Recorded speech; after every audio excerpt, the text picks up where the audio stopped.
بسم اللہ الرحمن الرحیم صلی اللہ تعالی علیہ وسلم۔ قرآن مجید کی ایک ایسی صورت جس کو اللہ رب العالمین نے خود تلاوت فرمایا، وہ ایسی صورت ہے جو شخص اس کو پڑھتا ہے اللہ رب العالمین اس صورت کی برکت سے انسان کی تمام حاجات ضروریات پوری فرماتا ہے اور اس کے گناہ بھی معاف فرماتا ہے، اور اللہ رب العالمین اس کی موت جو ہوتی ہے اس کو شہادت جتنا درجہ عطا فرماتا ہے، یعنی شہادت والی موت اس کو عطا فرماتا ہے۔ وہ سورہ یاسین ہے۔ سورہ یاسین اس کو قلب القرآن بھی کہا جاتا ہے، قرآن کا دل۔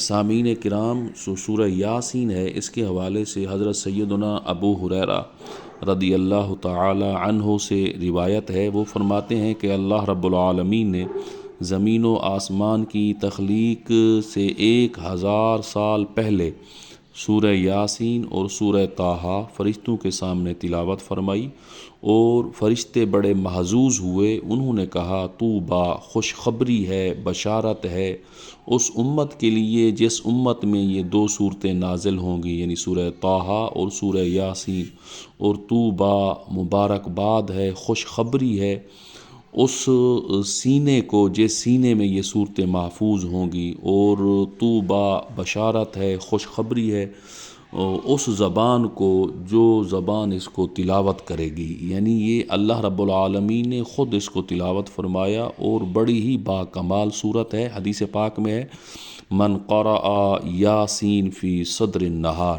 جس نے صبح صبح سورہ یاسین پڑھی، قضیت حوائجہ او کما قال علیہ الصلاۃ والسلام، اللہ رب العالمین اس کی تمام حاجات، وہ دینی ہوں یا دنیاوی ہوں، اللہ کریم اسے پورا فرما دیتا ہے، اس کی تمام ضروریات پوری ہو جاتی ہیں، معاملات اس کے آسان ہو جاتے ہیں، اور اس کو قرآن کا دل کہا گیا ہے۔ یعنی آقا کریم علیہ الصلاۃ والسلام نے فرمایا، لِكُلِّ شَيْءٍ قَلْبٌ وَقَلْبُ الْقُرْآنِ یاسین، ہر چیز کا دل ہوتا ہے اور قرآن کا دل سورہ یاسین ہے۔